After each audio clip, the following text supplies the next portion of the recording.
สบายดีพี่น้องทุกคนวันนี้จะมาแจ้งงานรายวันอีกแล้วเด้อวันนี้มีงานผู้หญิงเข้ามาทั้งหางานส่วนงานผู้ชายก็คือจะเป็นงานก่อสร้างค่ะล่ะน้องไผอยากได้งานก่อสร้างก็เข้ามากรอกใบสมัครไว้ได้แต่ตอนนี้มีแต่งานผู้หญิงเข้ามาทั้งหางานเลยเนาะงานที่1จะเป็นงานแม่บ้านทั่วไปเงินเดือนเริ่มต้นอยู่ที่ 12,000 บาทบอนเฮ็ดงานในแมนยูรังสิตคลอง3ในบ้านในจังมีกันอยู่2คนขอคนที่เฮ็ดอาหารไทยได้เนาะและหน้าที่ก็คือทำความสะอาดบ้านทั่วไปซักผ้ารีดผ้า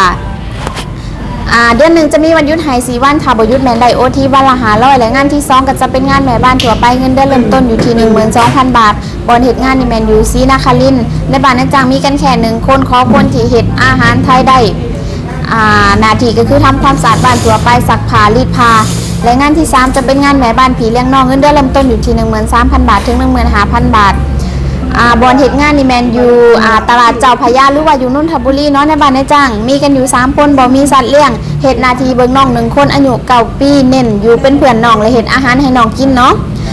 หน้าที่หลักก็คือทำความสะอาดบ้านทั่วไปซักผ้ารีดผ้ากินฟรีอยู่ฟรีกับนายจ้างและงานที่4ก็จะเป็นงานแม่บ้านผีเลี้ยงน้องอีกน้องเงินเดือนจะเริ่มต้นอยู่ที่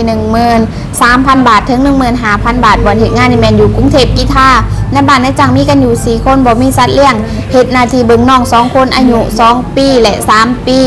เน้นทำงานบ้านเป็นหลักซักผ้ารีดผ้าขอคนที่เฮ็ดอาหารไทยได้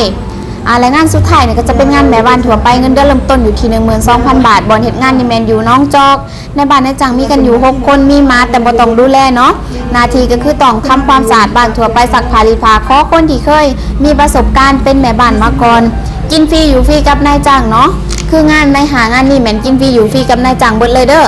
ผู้ใดอยากได้อย่าลืมเข้ามากรอกใบสมัครกันผู้ใดที่กำลังเดินทางมาจากประเทศลาวอยากเข้ามากรอกใบสมัครสามารถเข้ามาสมัครได้โทรเข้ามาสอบถามรายละเอียดได้เลยเด้อสำหรับมื้อนี้จะฝากงานไว้สำนี้มื้อหน้าจะมาแจ้งงานอีกสำหรับมื้อนี้สบายดี